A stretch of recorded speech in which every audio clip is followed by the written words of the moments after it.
What's up, guys? Boulevard the Fell-Handed here, bringing you the Art of the Sherman Firefly Part 2. We are on cliffs. The greens have spawned on the northern spawn. The reds have spawned on the southern spawn. Now, what we are going to do with this tank is we are going to push the middle. The E6 area, E5 area, we're going to get around there. We're going to try to get some shots on target early on.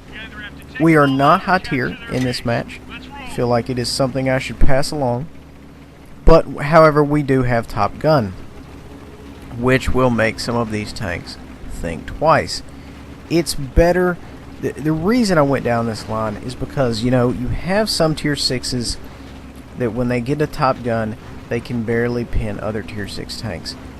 This gun, you know, it's much like the Hellcat. When you load a premium, a gold round, APCR, whatever you want to call it, when you load that, you are actually getting to tier 10 penetration. E100 with 15 centimeter has the lowest penetration of any tier 10 at 235.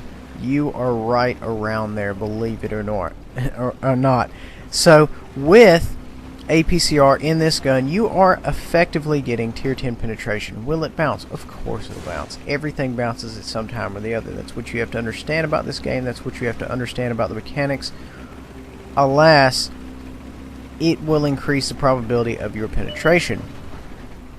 Not everything's going to penetrate, but you know what? Most of the time it will. It's all about randomness. It's all about probability. And the sooner you understand that, the better off you'll be. I tried to pull up there and get a little bit better shot at the hull of that tank versus shooting at his turret, because obviously, you know, turret is typically more armored than anything else on the tank. I am taking artillery fire from a very steep angle, almost as if they're at H3, because the round just came in almost from my clean right, my 90-degree right, which is really odd. So I'm not crazy about artillery firing on me, so I'm just kind of repositioning just a little bit. This tank is not fantastic as far as armor goes. You more or less buy this tank for the amazing gun it has. If a tank can have, you know, 2 out of 3 of the Holy Trinity, then you're doing well. If you can somehow manage to get decent on all 3, you're doing fine. Now, I should at this time tell you, in case those of you that do not know, the Holy Trinity for tanks is firepower, mobility, and armor. And, you know, this definitely has the firepower. The mobility is okay.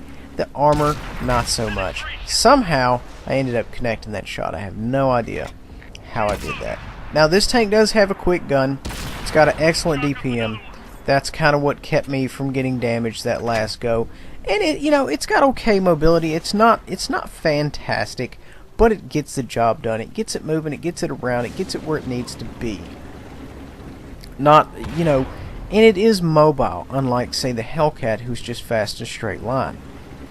You know, if you can't maneuver, then of course, in my eyes, it's not as mobile as it should be.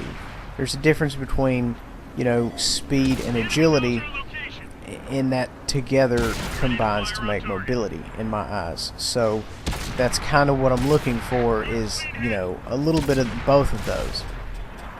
And granted, of course, not every tank is going to have that. Now, we're kind of on the prowl here. As you can see, they've pushed our left flank. They're around the side of the hill. Currently, I'm engaged. I can't really peel off to go, you know, hit the other guys from the back.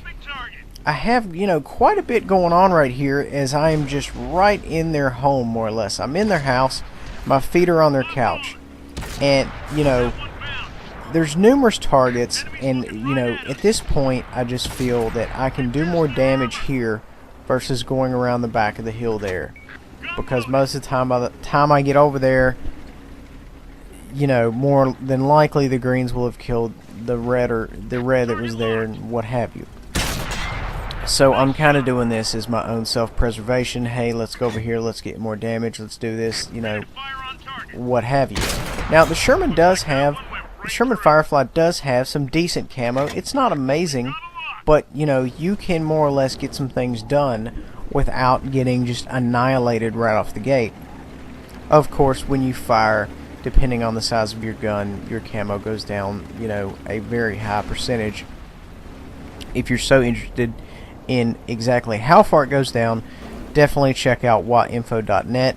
Punch in your vehicle, and it will tell you exactly what happens, you know, how far people can spot you, so on and so forth. So a lot of information there for you to use. So guys, this is all I have for the Art of the Sherman Firefly Part 2. Thank you so much for watching. 1,484 damage, 73 assists, 0 bounce. Thank you all for watching. Please remember to like, subscribe, and share.